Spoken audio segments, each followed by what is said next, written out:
anyways, I'm going to talk to you kind of like Matt just did about sports broadcasting. Kind of glad I did what I did because it's going to be a little bit different than his, so I'm not going to be repetitive. I'm going to first start off with a video. And this video, it'll tell us.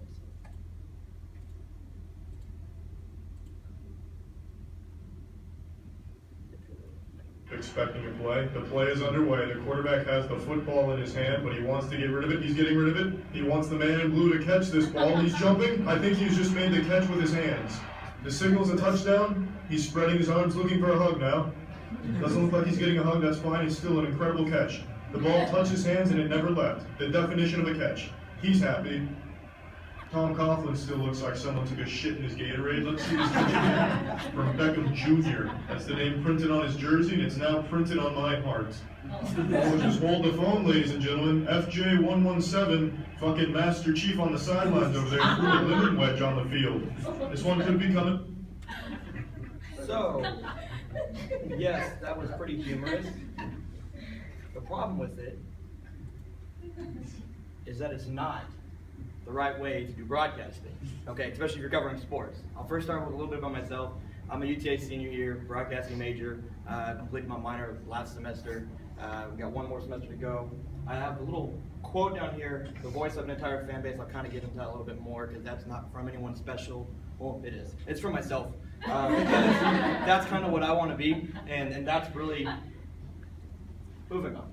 So, what is sports broadcasting? According to Sekunio.com, 2016, good source.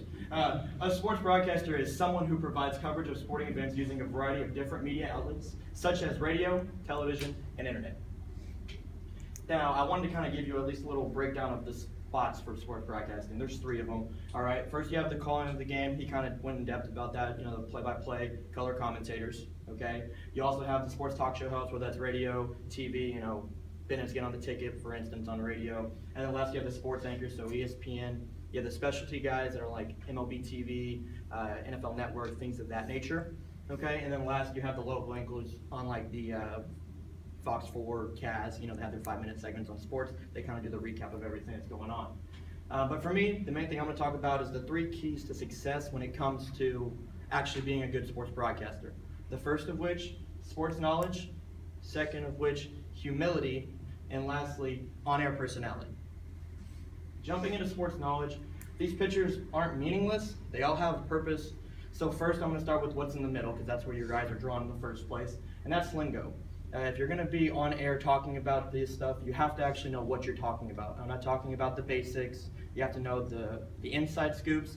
You have to know the jargon to be able to talk about whatever sport it may be, whether it's baseball, basketball, hockey. It doesn't matter what you're talking about.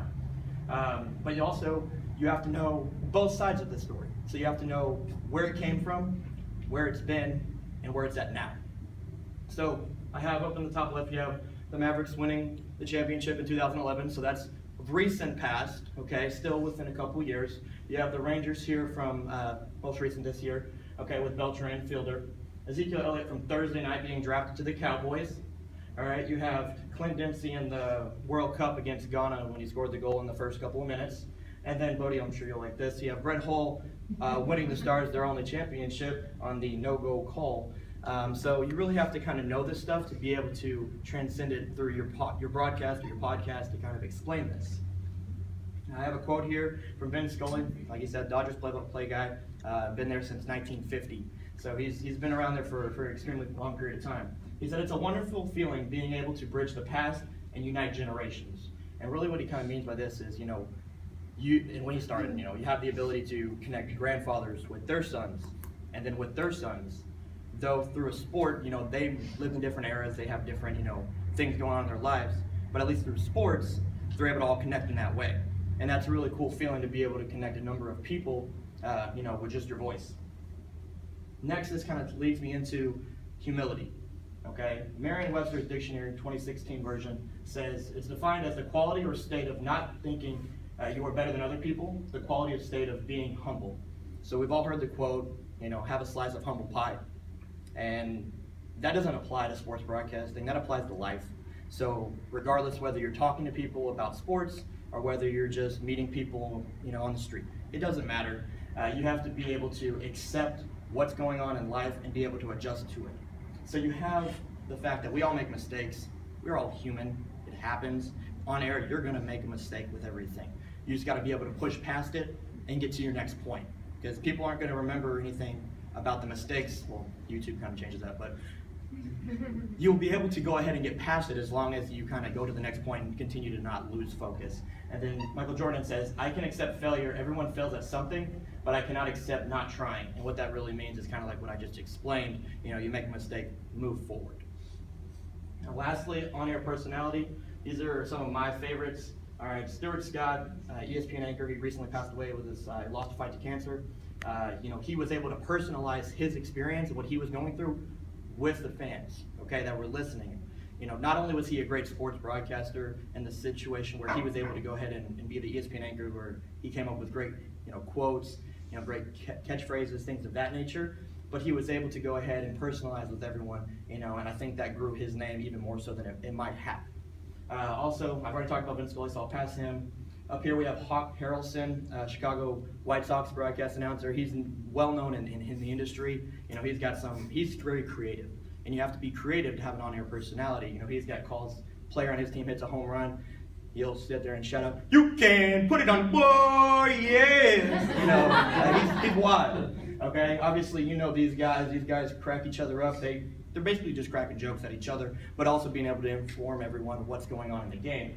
And then lastly, you have Intentional Talks, Kevin Millar and Chris Rose. They do the same thing. They're able to add humor to the situation. Okay? Now, what you have to do is be able to use everything that I taught you in the first two, so the sports knowledge and the humility, okay, to be able to go ahead and add this to your on-air personality. Become who you want to be on air. So lastly, I have a quote from Samuel Hale, who's the UTA radio station manager. He says, "Sports is my medium to get out of my expressions and my thoughts, my views on life." And this kind of really connected with me. And growing up, I didn't have the greatest childhood, but what I was able to do is always channel everything through sports, and it got me through everything, kind of got me into my, really find my own passion and now realize what I want to do going forward with my life. So with this, I want to go ahead and take this. Okay, but I want to go ahead and kind of recap here what we have. I've gone over the three main success points, and that is sports knowledge, humility, and then lastly your on-air personality. So hopefully one day, as the quote said at the beginning, I'll be able to become the voice of an entire fan base. Thank you.